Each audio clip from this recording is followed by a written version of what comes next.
इम्बेलिश। इम्बेलिश एक वर्ब है, इसको वर्ब की तरह ट्रीट किया जाता है, जिसका हिंदी मीनिंग होता है संवारना या फिर सुशोभित करना।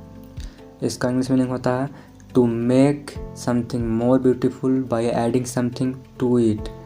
मतलब कि किसी चीज़ को और भी ऐड करके उससे और भी सुंदर बनाना।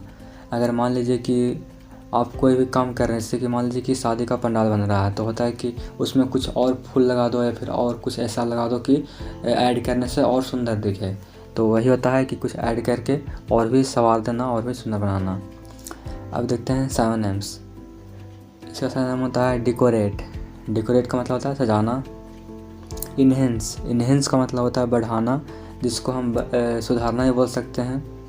गार्निश। गार्निश का भी मतलब होता है सजाना या फिर संवारना बोल सकते हैं। एम्पलीफाई। एम्पलीफाई का मतलब बढ़ाना होता है। ऐसे आप सुने होंगे कि एम्पलीफायर ले आओ, मतलब कि एम्पलीफायर से होता है कि उससे है ना कि गाना बजता है तो ज़्यादा आवाज़ देता है, तो ऐसे याद रखेंगे कि एम्पलीफाई का मतलब होता है बढ़ाना। देखिए एम्पलीफाई मतलब बढ़ाना ही। इसके बाद देखते हैं डेक। एम्पलीफाई और डेक, शादी ब्याह में तो देखे होंगे कि एक एम्पलीफायर आता है और एक डेक होता है, दोनों ज़्यादा आवाज़ देता है, तो आप याद रख सकते हैं कि दोनों का मतलब होता है बढ़ाना। तो बढ़ाना मतलब उसको और ऐड करके बढ़ाना है, और या फिर संवारना उसको बोल सकते हैं कि बढ़ा रहे हैं, इसका मतलब संवार रहे हैं। उसके बाद एड ऑन। एड ऑन का मतलब होता है सजाना या फिर बोल सकते हैं, या फिर उसको अलंकृत करना या फिर और भी संवारना। उसके बाद ऑर्नामेंट। ऑर्नामेंट मतलब होता है गहना। जैसे कि आप देखोगे, आभूषण की दुकान देखोगे तो लिखा हुआ रहता है ऑर्नामेंट, तो उसका मतलब होता है गहना। तो गहना मतलब कि उसको सजा रहा है, तो साफ साफ है कि ऑर्नामेंट मतलब सजाना या फिर गहना बोलते हैं उसको। उसको होता है कैप्रिजन। कैप्रिजन मतलब होता है पोशाक, मतलब कि जब कोई पोशाक पहनता है तो बोलते हैं ना कि सही से इसको पहन लो तो संवर जाएगा।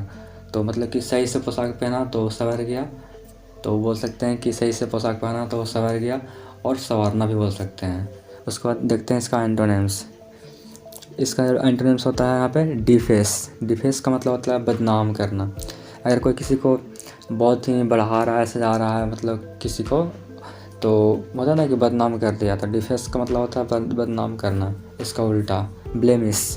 ब्लेम मतलब होता है ना कि दोष लगाना, मैं तुम पर ब्लेम लगा रहा हूँ, तो याद रखेंगे कि ब्लेमिश। ब्लेमिश का भी मतलब होता है दोष लगाना यहाँ पे, या फिर धब्बा लगा देना, या फिर कलंक कह सकते हैं। स्पॉइल। स्पॉइल का मतलब ख़राब या फिर नुकसान कर देना उसको। उसके बाद बिलिटिल। बिलिटिल का भी मतलब होता है कुछ कम हो जाना। अगर किसी चीज़ को बढ़ा रहे हैं तो उसका उल्टा घटा रहे हैं या फिर कम कर रहे हैं, तो बिलिटिल का मतलब हो गया कम हो जाना या फिर छोटा हो जाना। अंडरस्टेट। कहते हैं ना कि अपना बात को अंडरस्टेट रखो, मतलब कि उस पर पर्दा डालो या फिर खामोश रखो उसको, या फिर चुप्पी बना दो उसको।